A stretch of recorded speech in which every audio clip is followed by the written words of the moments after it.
সে বেশিরভাগ টাকা দেয় আর আমরা অল্প কিছু পরিমাণ শরীক হই, তাহলে কি আমাদের কোরবানি আদায় হবে কিনা? এটা একটা গুরুত্বপূর্ণ প্রশ্ন। কোরবানি দেওয়ার ক্ষেত্রে বিশেষ করে যখন ভাই ব্রাদাররা মিলে কোরবানি দেয় তখন এরকম পরিস্থিতি তৈরি হয়। একটা গরুর দাম ধরুন 70,000 টাকা, তো এক ভাই তার উপার্জন অনেক কম, সেজন্য সে 5,000 টাকা দিচ্ছে, আর বাকি টাকা যেটা আছে সেটা হয়তো বাকি ভাইরা দিচ্ছে। কোরবানি হবে কিনা? উত্তর হলো কারণ কোরবানি হবে না। কোরবানিতে যে কোনো একটা পূর্ণ অংশ নিতে হবে, 7 ভাগের একটা পরিপূর্ণ অংশ, 7 ভাগের 1 ভাগ, 7 ভাগের 2 ভাগ, 3 ভাগ, 4 ভাগ, সর্বনিম্ন 1 ভাগ নিতে হবে। ভগ্নাংশ নেওয়া যাবে না, অর্থাৎ 1 ভাগেরও অর্ধেক নেওয়া যাবে না। 2 ভাগের 1 ভাগ নিয়েছে হবে না, তখন সেটা গোস্ত খাওয়া হবে। পশু জবাই হয়ে গেছে সেই পদ্ধতিতে গোস্ত খাওয়া হবে, কিন্তু কোরবানি হবে না। কোরবানি বিশুদ্ধ হতে হলে প্রত্যেককে পূর্ণাঙ্গ একটা ভাগ নিতে হবে। হ্যাঁ, এখন এমন হতে পারে যে এক ভাইকে আল্লাহ আর্থিক সচ্ছলতা দিয়েছেন, বাকিদেরকে দেন নাই, তো কি হবে? তখন সচ্ছল যিনি তিনি তার পক্ষ থেকে কোরবানি দিয়ে বাকি সবার পক্ষ থেকে দিবেন, যে ঠিক আছে তোমার পক্ষ থেকে একটা শেয়ার, তুমি টাকা দিলা না, আমি তোমারটা দিয়ে দিলাম, এটা হতে পারে। অথবা আরেকটা হতে পারে যে ঠিক আছে তুমি অল্প টাকা কামাই করছো, মাত্র 5,000 টাকা আছে, তুমি টাকা না দিলে তোমার কাছে ভালো লাগতেছে না, তুমি টাকা দিলে তোমার কাছে খুশি হবে, তো সেক্ষেত্রে 5,000 টাকা তুমি আমাকে দিয়ে দাও, এটা কোরবানির শেয়ার না। আমি কোরবানিতে এটা লাগাবো সেটা ভিন্ন বিষয়, বাট তুমি শেয়ার হিসেবে দিলে না, এটা হতে পারে। প্রবাসীরা অনেকে একটা কাজ করে, বিশেষ করে মিডল ইস্টে যারা থাকে, অনেক প্রবাসীরা কোরবানিদের দিন নিজেরা একটা ছাগল জবাই করে। তো রুমে 5 জন থাকে, এখন 5 জন মিলে একটা ছাগল জবাই করলে ওই ছাগলের টাকা তারা ভাগ করে। এই যে এক ছাগলে কয়জন শরীক দিতে পারবে, কয়জন কোরবানি দিতে পারবে? একজন, ভগ্নাংশ দেওয়া যাবে না। তাহলে একজন কোরবানি দিলে রুমের যে কোনো একজন কোরবানি দিবে, তো বাকি 4 জন তাকে বসে বসে খাবে, গোস্ত তো সবাই খাবে, তো এই জন্য তারা 5 জন মিলে ভাগ করে টাকা দেয়। এখানে কারোরই আসলে কোরবানি হবে না, জবাই করা হবে, পশু গোস্ত খাওয়া হবে, কিন্তু কোরবানি হবে না। যদি কোরবানি হতে হয় তাহলে এমন করা যেতে পারে, 5 জন মিলে টাকা দিল একজনকে, দিয়া বললো ভাই আপনি মুরব্বী মানুষ, বড় মানুষ, বা আপনি যে কোনো কারণে আমাদের থেকে ভিন্নতর, তো এই টাকাটা আমরা সবাই তুলে আপনাকে দিলাম, কোরবানিটা আপনার তরফ থেকে আপনি দেন, সবটা একজন হলো, গোস্তটা সবাই খাইল। বা এই বছর আপনার তরফ থেকে হলো, পরের বছর আমরা আবার সবাই টাকা বসে দিলাম, ভাই আরেকজন হলো, টাকা আপনাকে দিয়ে দিলাম আপনার তরফ থেকেও, কোরবানিটা একজনের হবে। ঠিক একইভাবে গরুতে ভগ্নাংশ, এটার ভাগ এভাবে আপনার শরীক পাওয়া যাবে না, পূর্ণাঙ্গ একটা অংশের শরীক হতে হবে, তারপরে কোরবানি নিষিদ্ধ হবে। মানব জাতিকে কি আল্লাহ নিজ হাতে তৈরি করেছেন? যদি করেও থাকেন তাহলে একজন মানুষকে তৈরি করতে কত সময় লেগেছে? কেননা একজন বক্তা দাবি করেছে ওনার তরিকার আরেক বক্তাকে তৈরি করতে নাকি আল্লাহ 30 বছর সময় লেগেছে। নাউযুবিল্লাহ। ইন্নামা আরাদা শাইআন আন ইয়াকুলা লাহু কুন ফায়াকুন। আল্লাহ রাব্বুল আলামিন বলেছেন, আল্লাহ যখন কোন জিনিস সৃষ্টি করতে চান তখন আল্লাহ বলেন হও, হয়ে যায়। আল্লাহ শুধু কুন বলেন, কুন মানে হও, হয়ে যায়। গোটা সৃষ্টি জগৎ তৈরি করা আল্লাহর জন্য মানে এক কোন বলার সময়ের ব্যাপার, তাই না? আল্লাহ যা চান সেটাই হয়ে যায়।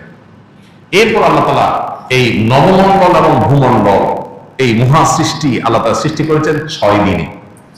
যেটা আল্লাহ তাআলা কোন বললে হয়ে যেটা 6 দিনে কেন করেছেন, এটা নিয়ে অনেক আলাপ আছে। আল্লাহ তাআলা আগে একটা সৃষ্টি করেছেন, পরে একটা সৃষ্টি করেছেন। এখানে মানুষকে কাজের ধারাবাহিকতা, প্রত্যেকটা কাজ করার ক্ষেত্রে একটা সিস্টেমিক্যাল ওয়ে অবলম্বন করা, একটা ধারাবাহিকতা মেনটেন করা, কোনটা আগে কোনটা পরে, সে শৃঙ্খলা রক্ষা করে কাজ করা, এটার শিক্ষা দেওয়ার জন্য আল্লাহ তাআলা এই সময় নিয়েছেন। কিন্তু আল্লাহ তাআলার সময়ের প্রয়োজন নেই। যেখানে কোরআনে আল্লাহ তাআলা বলেছেন যে এই মহাসৃষ্টি নবমণ্ডল ভূমণ্ডল সৃষ্টি করেছেন আল্লাহ তাআলা 6 দিনে, সেখানে এক বক্তা সৃষ্টি করছে আল্লাহ 30 বছর লাগছে। আল্লাহর শানে এই ধরনের কথা বলা ঈমান যাওয়ার মতো বেয়াদবি, ভয়ঙ্কর কথা। যে আল্লাহ 30 বছর লাগছে, মানে উনি এত বড় হয়ে গেছে, ওনারা বানাইতে আল্লাহ 30 বছর লাগছে। নাউযুবিল্লাহ। আপনি কোন আলেমের মর্যাদা বর্ণনা করবেন, তার যোগ্যতা থাকলে সেটা বলবেন, 100 বার বলেন, কিন্তু বলতে গিয়ে যদি আল্লাহর শানে বেয়াদবি করে ফেলেন, আল্লাহর জন্য তারা বানানো কঠিন হয়ে গেছে, সে এত বড়, তাহলে মানে আল্লাহর জন্য কঠিন করে ফেলছে বিষয়। মানে কোন কোন ক্ষেত্রে এই ক্ষেত্রে আল্লাহ মানে আল্লাহর সাথে তাকে আপনি আল্লাহ শক্তির সাথে তার সৃষ্টিকে আপনি কম্পেয়ার করলেন, মানে তার মাহাত্ম্য তুলতে গিয়ে আল্লাহর সাথে বেয়াদবি করলেন, কুফরি। কুফরি কথা, এই ধরনের কথা। আল্লাহ তো আমাদেরকে হেদায়েত দান করুন। নবীকে সৃষ্টি করতে আল্লাহ তাআলা তো এরকম আলাদা করে এত বছর লাগছে কোন হাদিসে আমরা জানি না, সাল্লাল্লাহু আলাইহি ওয়াসাল্লাম। সেখানে কোনো বক্তাকে সৃষ্টি করতে লাগবে কেন? আর আলাদা আলাদা করে আল্লাহ তাআলা একজন করে সৃষ্টি করেন নাই। আল্লাহ সৃষ্টি করেছেন আদম এবং হাওয়া, তাদের থেকে বাকি সব মানুষ সৃষ্টি করেছেন। আর সকল সৃষ্টি যত মানুষ কিয়ামত পর্যন্ত আসবে তাদের সবাইকে আল্লাহ তাআলা একসাথে আদম আলাইহিস সালামের পিঠে আল্লাহ তাআলা দিয়েছেন, হাদিসে রয়েছে। এগুলো সবগুলো আল্লাহর জন্য একটা কুন বলার ব্যাপার। অতএব এই কথাগুলো ভ্রান্ত কথা। সবাই যখন জান্নাত তালাশ করবে ঠিক সেই সময় কেবল এক শ্রেণীর সুন্নি মানুষের নিকট জান্নাত নিজে এসে ধরা দিবে।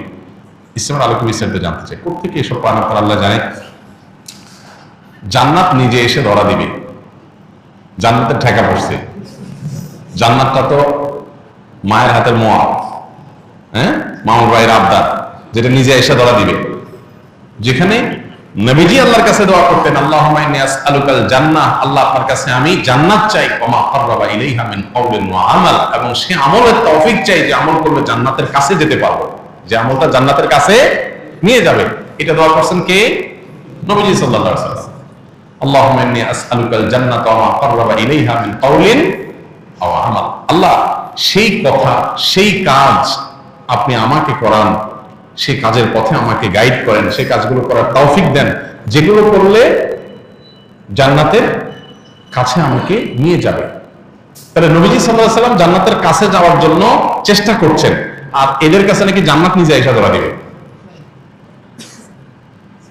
সীমালঙ্ঘন, বাড়াবাড়ি, এগুলো খ্রিস্টানদেরকে ভ্রান্ত করেছে। নবীজি সাল্লাল্লাহু আলাইহি ওয়াসাল্লাম বলেছেন, লা তুতরুনি কামা আতরাতিন নাসারা ইবনে মারইয়াম, খ্রিস্টানরা যেরকম ঈসা আলাইহিস সালাম সম্পর্কে বাড়াবাড়ি করতে করতে গোমরা হয়ে গেছে, তোমরা আমাকে নিয়ে এরকম বাড়াবাড়ি করবে না। নবীজি তার শানে এটা বলেছেন। তাহলে আমরা নিজেদের ব্যাপারে, নিজেদের আলেমদের ব্যাপারে যেরকম বাড়াবাড়ি করি, তার পরিণতি এরকম হবে। নবীজি সাল্লাল্লাহু আলাইহি ওয়াসাল্লাম তাকে নিয়েও বাড়াবাড়ি করতে নিষেধ করতেন, তার মর্যাদা বলতে গিয়ে সীমা ছাড়াইতে নিষেধ করছেন। সেখানে এখন নিজেদের ব্যাপারে মর্যাদা বলতে গিয়ে এই পর্যায়ে চলে যায়, তাহলে কোথায় যাবো? অনেক ভাইরা আছেন বিবেক খরচ করেন না জিনিসগুলো, যে ধরনের কথা অনেক গর্হিত কথা, হ্যাঁ, বিশেষ করে ধারণা করে কোনো মন্তব্য করা। তাহসাবুনাহু হাইয়িনা ওয়া হুয়া ইনদাল্লাহি আযীম, আল্লাহ বলেছেন তোমরা এগুলো কিন্তু হালকা কথা মনে করো, আল্লাহর কাছে এগুলো অনেক বড়। বিশেষ করে কারো সম্পর্কে কোনো মন্তব্য ধারণা করে করা। তো যাই হোক, এ ধরনের বিষয় অবশ্যই গর্হিত কথা। কোনো কথা নেই যে কিয়ামতের দিন জান্নাত কারোর কাছে আসবে না, জান্নাতের ঠেকা পড়ে না এরকম। সবাই জান্নাতে যাওয়ার জন্য পাগল করা থাকবে, লালাইতে থাকবে, ব্যাকুল থাকবে, অস্থির থাকবে, পেরেশান থাকবে। নবী রাসূলগণ আল্লাহ রাব্বুল আলামিনের কাছে কিয়ামতের দিন অনেকেই সন্ত্রস্ত থাকবেন, পেরেশান থাকবেন। বিভিন্ন হাদিস দ্বারা সেটা বোঝা যায়। তাদের হালত যখন এরকম হবে, সেখানে আপনার বিশেষ কোনো এই যুগের কোনো মানুষ তিনি তার কাছে জান্নাত বা তাদের কাছে জান্নাত আগে আয়েশা ধরা দিবে, এটা খুবই জঘন্য কথা এবং ভুল কথা।